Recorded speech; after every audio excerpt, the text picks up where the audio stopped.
Hey, ladies and gentlemen, this is Carmine Sabia for Explain America. And you know, freedom is always just one generation away from being lost. And from the Supreme Court, we have proof of that. Before we get started, please make sure you like, comment, share, and subscribe. Those little things really help us out, and they help our channel continue to grow.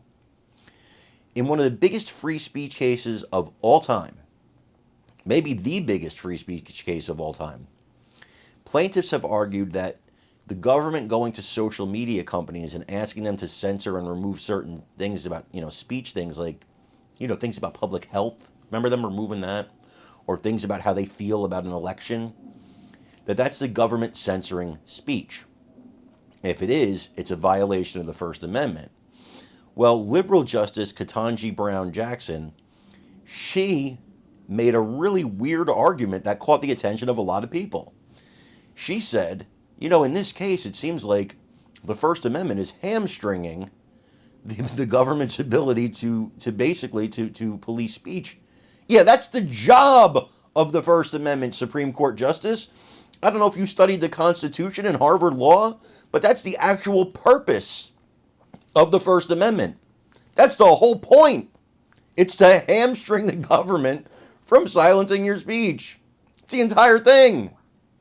Unbelievable that this was said by a Supreme Court justice, and it lets you know one thing, why elections are so important. Imagine Joe Biden wins, and imagine for whatever reason Thomas and Alito are off the court, and Biden adds 2 justices. Now what do you got? You got a 5-4 liberal edge, and you could lose things in the Bill of Rights just like that. I want you to listen to what she says, and then I want your opinions on it. Please remember to like, comment, share, and subscribe. I'm Carmine Sabia for Explain America. We love you guys. God bless you. Take care, everybody. Justice Jackson? So my biggest concern is that your view has the First Amendment hamstringing the government in significant ways in the most important time periods.